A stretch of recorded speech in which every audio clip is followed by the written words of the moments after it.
Guys, welcome to the I Love CVille Show. It's Jerry Miller. It's great to be with you on a gorgeous Thursday across Charlottesville, Albemarle County, and Central Virginia. The humidity is finally let up. It's pleasant to be outside. I feel like it's truly a gift to be alive today in Charlottesville. We got a great program lined up for you. John Kerber is back for his third rodeo on the I Love CVille network. He's the president and founder of Dominion Custom Homes. He's also the developer behind the Proffit Ridge Neighborhood. We're going to spotlight his efforts, his endeavors, and his entrepreneurial spirit here on the I Love CVille Show.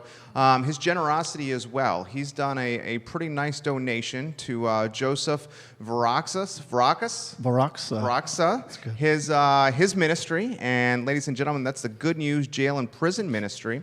We're going to introduce you to Joseph, the chaplain, Joseph, the man, his passions, his hobbies, his interests, and how he is also making Charlottesville and Central Virginia a better place. The whole premise of the program is to spotlight the best of Charlottesville, Virginia, folks that are doing positive things for our community. We'll thank some of the sponsors that make the program possible. We would like to give some love to Intrastate Pest and Service Companies. It's a fabulous evolution. It started with the first generation.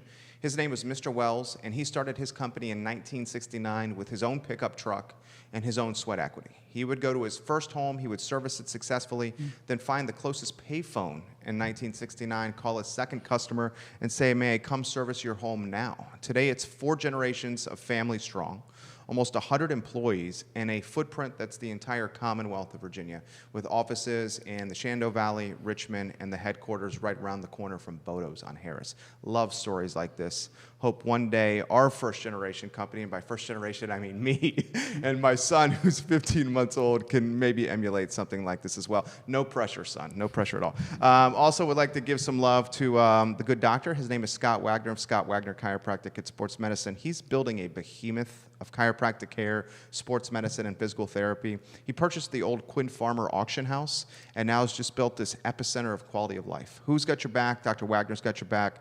We are their proud advertising agencies of record, and we love working with them because we see firsthand how they make the community a better place.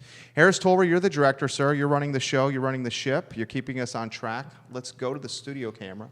Let's welcome the gentleman to the show. Here we have John Kerber. He's looking dapper. Thanks for coming, John. Thanks for having me, Jerry.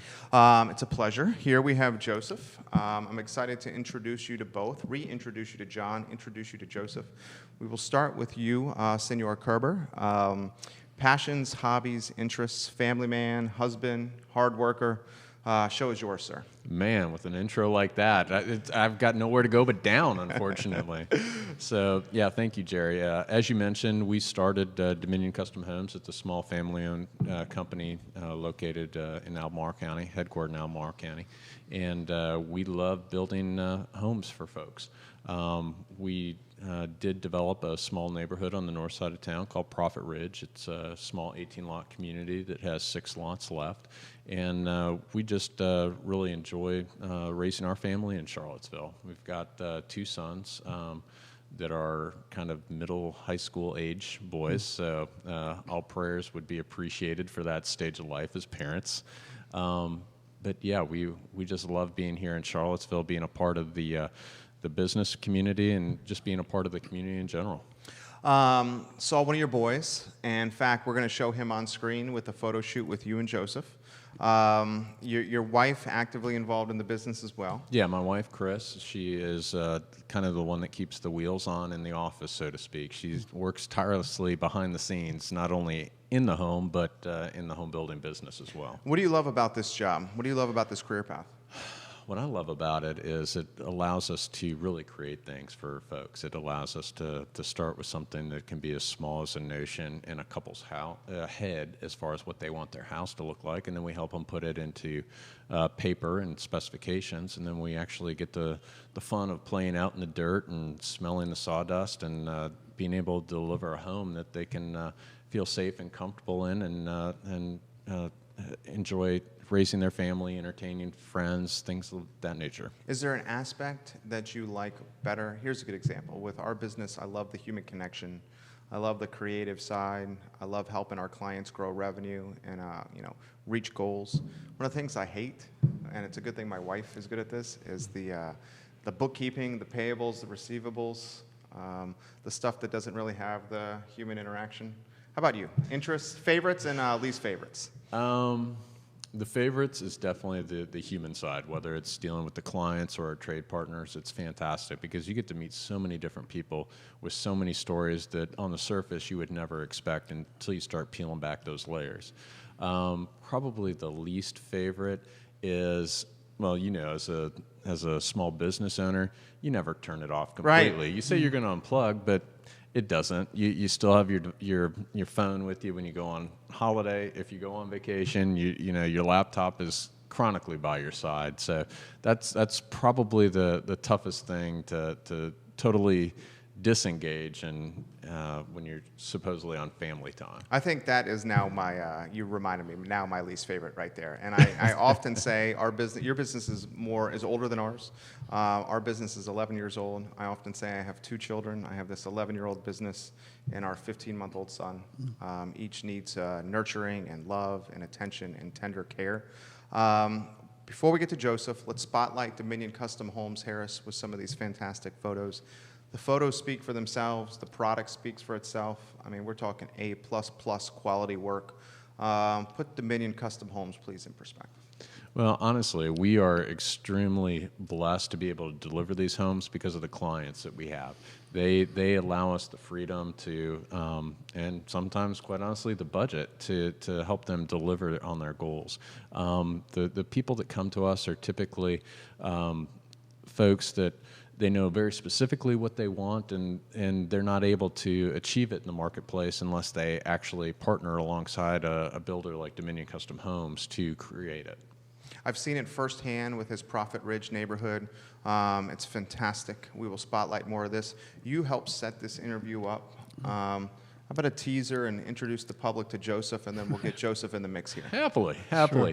Yeah, Joseph and I have kind of known each other cursory for, I would say, maybe a couple of years now. Our paths have kind of crossed. We attend the same men's ministry on a Thursday morning, and after a couple of years, basically I was introduced to exactly what Joe does and what his ministry is, and it really touched my heart. So I went back and talked with my wife and my sons and said, hey, here's what we've got. We've got Joseph, here's his ministry, here's the need, and quite honestly, my teenage boys, you know, all kidding aside, they're great boys, they have huge hearts, and they jumped at the opportunity to help fill this need. Joseph, show's yours. Tough intro to follow. That's a very tough intro to follow. Right there.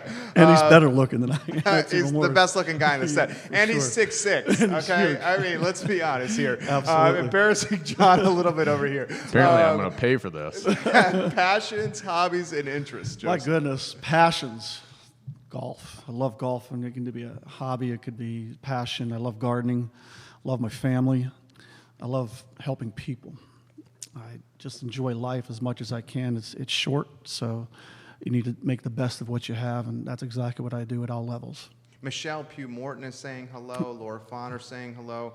Our buddy Keith Smith watching closely. Sam Klein watching very closely. Viewers in Richmond, D.C., and Charlotte, Southwestern Virginia, and outside Philly right now. Let's talk about your commitment to the community. Your commitment to Central Virginia, Charlottesville, Albemarle County. Show is yours. Commitment is to offer hope to those who are incarcerated. That's what I do. And I have a team that surrounds me to help me with that. I recruit pastors or lay people who have the same vision, and that is offering hope to those who are in despair. Because I think when people look at the incarcerated, it's like the island of misfit toys. They're the rejects that nobody wants to reach. They're out there that are broken, that no one wants to fix or nobody wants, and some believe that. And I'm here to destroy that myth, because there are people who deserve hope. And if we looked in the mirror, I think we would all say the same thing, that if we could be incarcerated by what we thought, most of us would probably be in there. The stigmas associated with the incarcerated. Educate us. I think everyone in life certainly deserves a second chance. Yeah. Not everyone always gets that second chance, perhaps because of some of these stigmas. Well, that's just it. We think that they're there because they belong there, they've committed the crime, they need to do the time. And that's true. Some have committed the crime. But again, if some of us just weren't caught, so we're not in there. By the grace of God, we're able to get up and do what we do.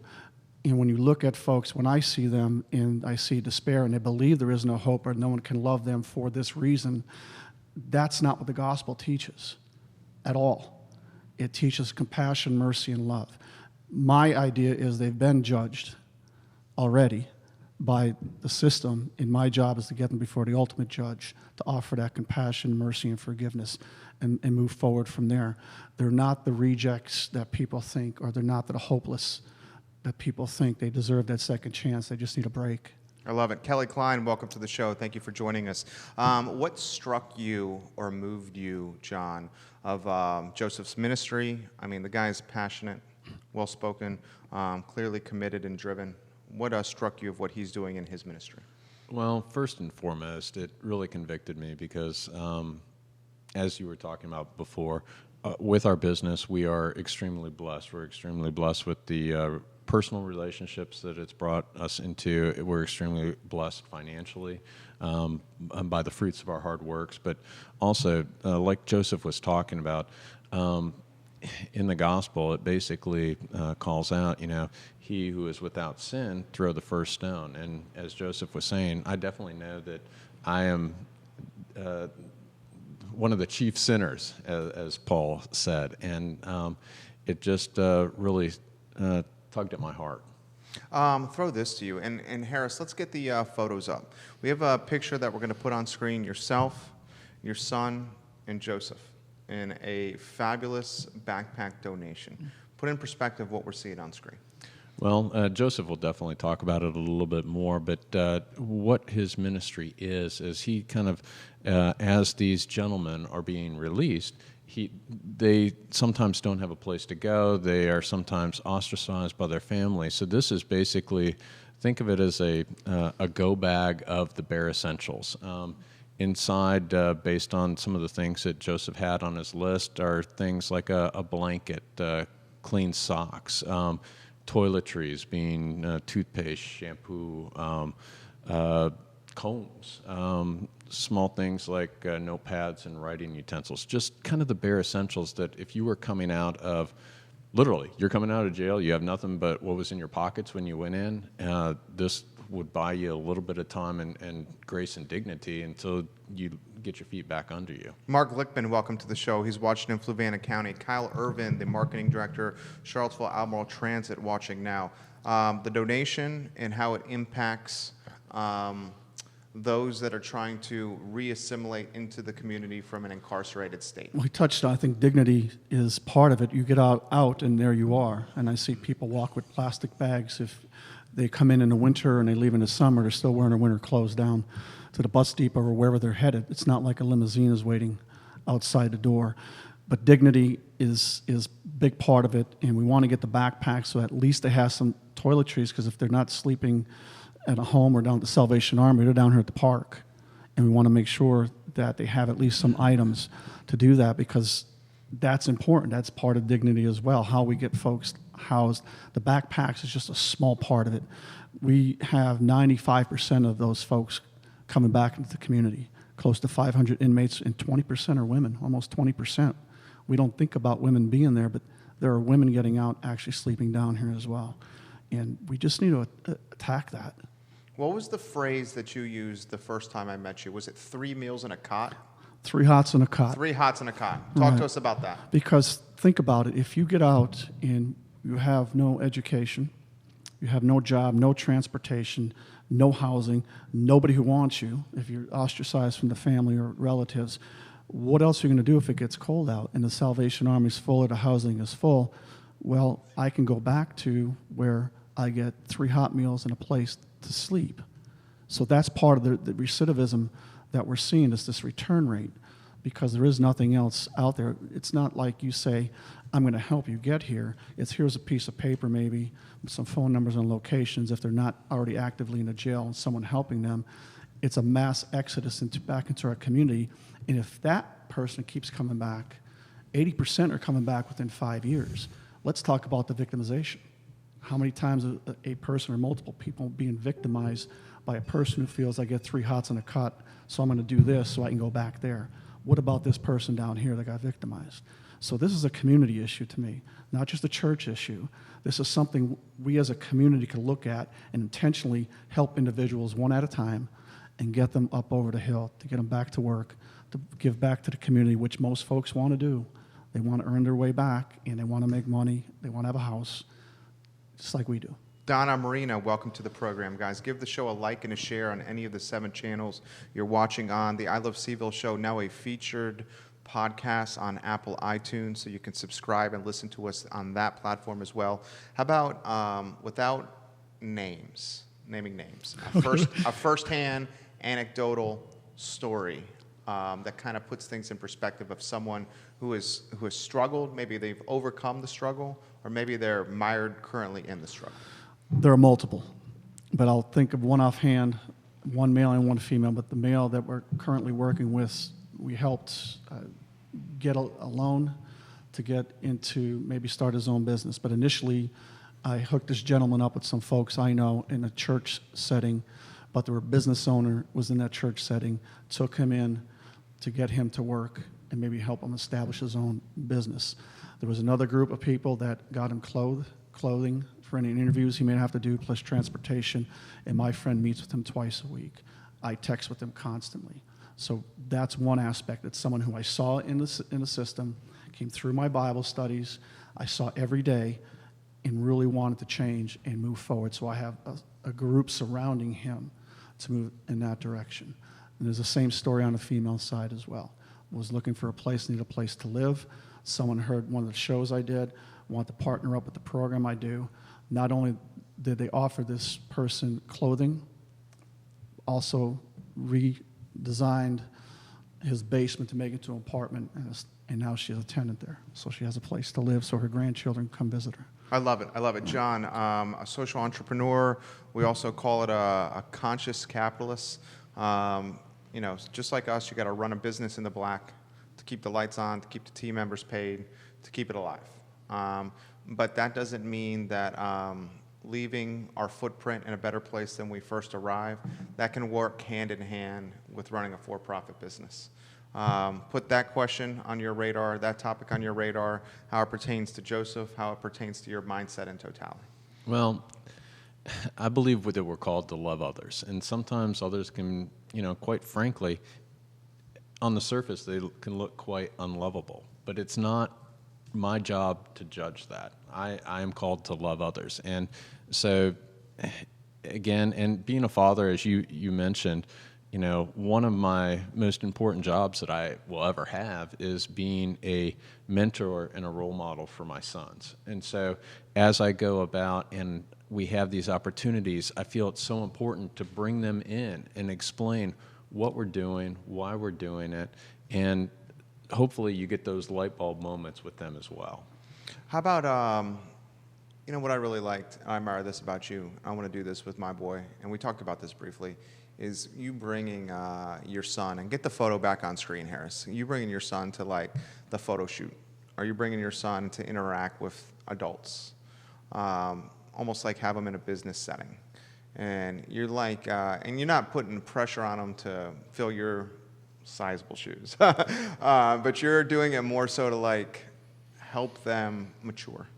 Well, absolutely. I mean, it's a friendly environment from their perspective. I mean, it's not that they might be meeting somebody cold for the first time, but they've got the comfort of having their dad there, and it's somebody that their dad knows. And so it's, again, modeling kind of what a man ultimately looks like is what I'm hoping to do. And trust me, there are tons of things that I do that I hope my sons don't pay attention to. Those are the things they're probably going to pick up on. But you want to model the positive things, whether it's how to properly shake somebody's hand, look them in the eye, and say hello, rather than just looking up, nodding your head, and saying, hey.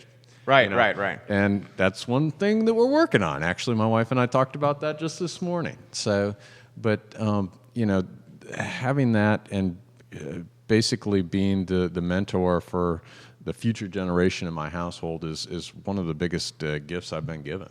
Do your boys realize, or when do they start realizing, or are they realizing now, family business, it's much more difficult than, working a 9 to 5 when you can just leave it? Oh, they have no idea. No idea? They have no idea. I mean, and and how could they? Because they don't know any different. And you know, I always joke that, you know, my parents were two of the dumbest people on the planet until I was like 22, and then all of a sudden they were geniuses. Right. And right now I'm one of the dumbest people on the planet, right there next to my wife. But all we can do is, you know, continually pray, continually try to, you know, put our best foot forward, and hopefully it'll resonate with the boys one day, and they'll look back and say, you know what? Dad wasn't a bad guy. You know what? Mom does make the best meals ever. You know, the laundry doesn't magically appear in my drawer, Right, all neatly folded. Yeah. Right. You know, it doesn't go from my closet floor to the drawer. I think that's what college is for, because that's when I started figuring it out. Man, I know nothing. Your background, your parents' background. Are you a product of entrepreneurs? Not really. Okay. No. My mom was a stay-at-home mom until my parents were divorced when I was about junior high. So she went back out into the workplace and worked very hard until she retired. She went back to work actually at Michigan State University, which is one of my two favorite universities. Yeah, you love the Spartans. We know that. Right next to the Wahoos there. Yeah. So, and my dad, when I was growing up, he was a university professor, and then he went into the federal government for a period of time, and then went back to the corporate America when he ended up retiring from the corporate side. Now he does actually. Yeah, let me take that back. He is an entrepreneur in that. He grew up as a farmer. Both of my parents grew up in Indiana, and so agriculture was very huge for him. And so my dad does still have quite a bit of agricultural influence. Would you want, this is a tough question, and obviously you want the best for your boys. I'm asking as a father myself. Do you want them to go into the entrepreneurial space? I mean, it is no easy task. I mean, or is it just like follow your dreams, follow your hopes, whatever makes you happy, be the best you can be? Right now, that's going to be my pat answer because, you know, I don't want to pigeonhole them. Sure. For me, I can't imagine doing anything different. Agreed. But for them, not everybody has knows? that mindset. And honestly, the way things are going nowadays, the career path that they may take may not have even been invented yet. That's true. That's true. That's a good point. How did you, Joseph, get into what you do? I mean, you mentioned off-air Navy guy for 6 years. That's correct. I mean, going from a Navy guy and being around sailors and getting after it with So what are you sailors saying? and What are then you being saying? a Are you chaplain. stereotyping sailors? I mean, I know a lot of Navy guys, okay? And true. they're interested in partying, getting after it, yes. and beautiful women is what they're interested Especially in. stationed in San Yeah, Diego. that's right. Yeah, Mexico is pretty close. I came to faith in the military. Met my wife while I was in the military at a soup kitchen of all places. She was in a Christian rock band when I met her. Wow. And I was ministering to street kids, teenagers at that time who were just basically floating around down on the beach, and we were trying to bring them in because the cult activity was very much alive down there, and we had to reach these teens. So whatever it took to get them in and at least talk to them. But that's how I met my wife. It snowed 6 inches, Virginia Beach, February 19, 1989. And we were married 9 months later, married 30 years. But we've been in the ministry ever since. This job just fell in my lap. I mean, that's how I can say it. I was just feeling complacent. A few years back, just asking God, what does he want me to do? I feel like I'm just stuck. My heart's telling me to do something, but what is it? And I open to Matthew 25, and it's Jesus saying, when I was in prison, you visited me. When I was naked, you clothed me. When I was hungry, you fed me. That whole gamut. There's 6 categories, and it doesn't say choose 3 out of the 6, in my Bible anyway. In that visit to prison hit me pretty hard. And I said, okay, how are we going to do this then? I have no idea.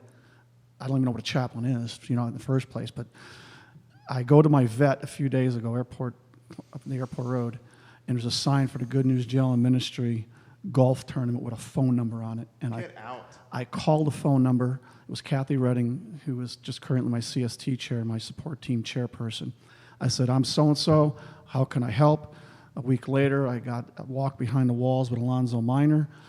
2 months later, I was a volunteer. 2 years later, I'm the chaplain. Everything started to fall just in place. I wasn't looking for it. This is what he wanted me to do. And I said, okay. And here I am. What's the most challenging aspect of your career path? The career path, this career path? Yeah, this career path. Heavy. Yeah. There's a lot of heaviness. And you can't address... You're talking about doubt and a lack of positivity? Well, it could be. Yeah? Something like that. In the jail, I'm thinking about what it's like being a chaplain in this jail. It's just heavy. So I think that's, for me, how do you handle all that, not take that home and deal with it and leave it at work? That's pretty hard to do. I find that the most challenging thing for me right now. And so at that part, and then I've got to raise my own funds to stay behind bars. That's the joke. Raise money to keep the chapel behind bars. So that's partially challenging as well, but I don't worry about it as much as I do as the folks inside, because I also minister to the staff. It's not just the 450 to 500 inmates, it's another 100 staff that are also dealing with issues on a daily basis. So when I go in, as soon as I go through a door, to me, that's the battlefield, and it's every day. Is the mindset different for someone who is not as, let's say, seasoned or experienced while incarcerated versus someone that's in there, maybe it's their first time, versus someone that's been in there for years? I think most of the folks, and that varies. First-time people, everybody's innocent, so but it's maybe I'm not going to be here that long, or maybe what I did wasn't that bad. That's one end. The other end is there's total despair, like my life is over. And those are the folks that I have to address immediately to get to that. The more seasoned people, as you say, the returnees, I know where I left off, or let's go maybe if it's even a foot more this time so you don't come back. At least more folks are responsive. The more seasoned people, I think, listen a little bit more that I see to me. I can have more of a really deep conversation. And this time we're going to do it. This time we're going to go a little deeper. We're going to keep you out outside the jail, and I'm able to address that with some of the older folks. How's the chaplain received by everyone? Fantastic. Yeah. What a great Never place. uncertainty or unsafety. I tell you what, Yeah. Colonel Coomer has done an incredible job. He gives me free reign of the facility, and they support me 100%. The staff supports me 100%. A staff member, an officer will come up and say, you need to go see this person that just came in, or do you have a Bible I can give that person? These are officers. Or staff people will say, I need you to talk to this person because they're talking to that person about me. So it's pretty kind of cool that I have ambassadors within that setting that see this as a positive thing because it keeps things calm. I established a library to get literature out and journals out and and cards that parents could send to their children or spouses, whatever that is. But that keeps everything right here in real, that there's not hopelessness. Okay, I could still do this, I can communicate, I can keep moving forward, and the staff all help with this. It's not just me, they're fantastic. You got a question coming in. Joseph, do you know Anthony Haro with the Thomas Jefferson Area Coalition for the Homeless?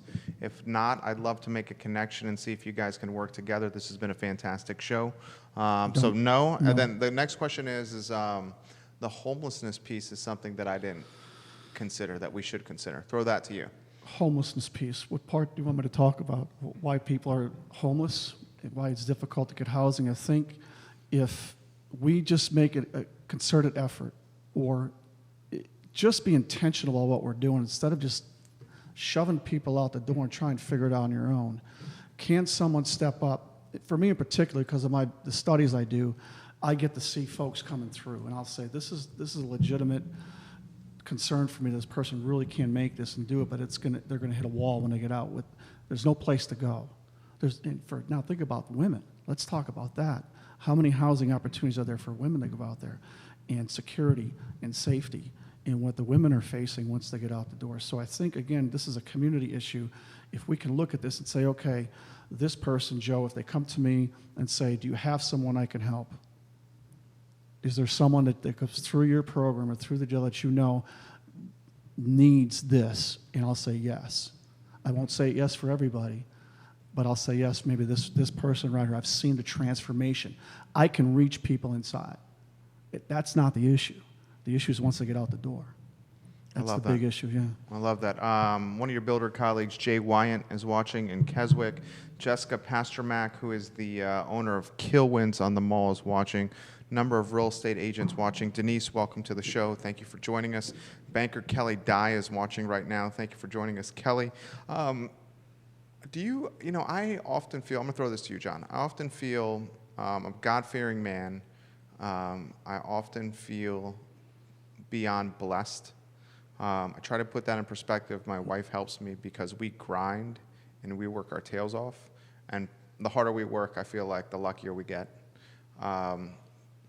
Talking with Joseph puts a lot of things in perspective, which I think was kind of an idea that you had with setting up this interview. Throw that to you. Keeping perspective.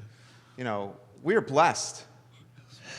We are extremely blessed. And kind of like what Joseph and I were talking earlier about the dignity piece for these people when they come out of this situation, you have a lot of people that want to re-engage. They don't want to just... Some of them will be looking for those 3 cots and a hot, or 3 hots and a cot, whatever that phrase. I'm not as intelligent as Joseph is, but you have a lot of people that I truly believe in my heart that are looking to get on a different path. And with that dignity piece, I mean, with all that we're blessed with, it'd be quite easy to kind of throw money at it. But again, there's that parable of teaching a man to fish versus giving a man a fish. And if you basically, with giving the person the resources and showing them the way, it's just like building a house. They'll have the building blocks to create the resources to eventually be able to stand out on their own and to have their own housing. But until then, they need a little bit of assistance, both physically, financially, as well as just the opportunity to be able to earn their wage. Because a lot of people, they see this on an application, they don't want to deal with it. You're totally right. And it's not, there's a difference between a hand out and a hand up. And I think you're talking about a hand up. What are some of the opportunities from a workforce standpoint that some of these ladies and gentlemen are migrating to? What's the most prevalent, most common ones? I think what I see people, this labor, any kind of labor, I know a lot of folks in there are working with our work release people, and I see McDonald's hires folks as well. A lot of restaurants. A lot of restaurants. Yeah. The workforce center, I talk with those folks over there at PVCC to see what kind of jobs to try and get wage higher than minimum wage, because it's hard to live in here on minimum wage. So because you have to pay back debt as well. So I think food service industry is probably the most common. And I think the hand up is correct, and I know we are short on time probably, but I'm Italian, and we run a race where I grew up through the streets carrying a 600-pound statue of St. Ubaldo and 2 other. And when you're running, there are the possibility you may collapse because of the weight. And I did. Last half mile was up a hill, and I hand pulled, and I started going down, and someone grabbed my waist, put my arm around their shoulder, elevated that side up. It was my son because he helped me run the race. And then someone grabbed him. That's the point. The weight is still on my shoulder. And for these folks getting out, we're looking for they're still doing the leg work. We're just trying to get them up the hill and support that. Is that Joey? Joey's my older son. That was Michael. You're watching right now. Is he? Hi, son. That's my new hobby. I'm a grandfather. Congratulations. You're a granddad. Yeah, I'm a grandfather. That's awesome. It You're is. a young man. I am a young man.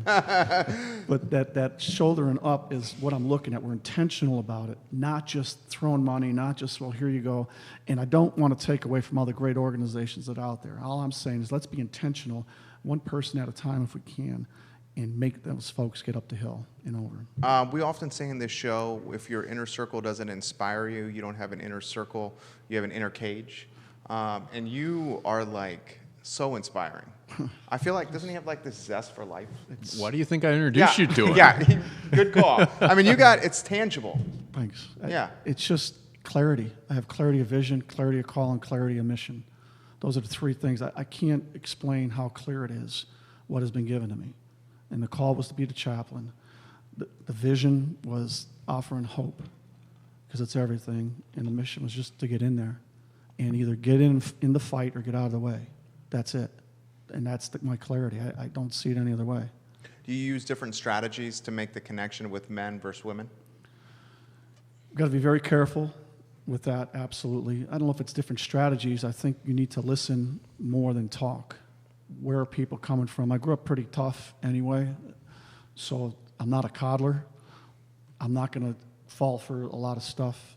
I'm going to shoulder up, and I'm going to listen, and if I think I'm being had, I'll say, well, let's talk about this. But the most important thing is I say, when I make the approach, I listen to the story, we talk about it, and then I watch through the days. And if they haven't come to the trough, like the prodigal did, where they realize I'm eating as low as I can get, but realize I can go back home to the Father, that's where I want to meet them as well.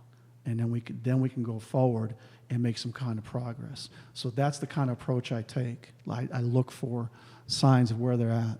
What's your ministry looking for? Joey says you're definitely not a coddler. I love you, Pops. I love you, Pops. Do you want me to tell him a message? He's watching right now. I love him. We had a great birthday party for your brother yesterday. I had another son, Michael. He turned 22 yesterday. We had a nice time. That's my son, Joey, my eldest. What does your ministry need the most? Finances. I always need financial stuff, because with that I can achieve a lot more inside. Than I have to spend so many hours inside, but then I have to get out and market this. I'm a salesperson as well. I have to raise $100,000. So, and there's so many nonprofits in here, and I don't want to take from everybody, but if I can raise funding, which I have a support team to help me as well, I can do more programs inside. I can make sure people are getting journals and books and I have people pushing book cards twice a week. So there's literature there as well. So if I'm spending most of my time outside, that means I'm not inside.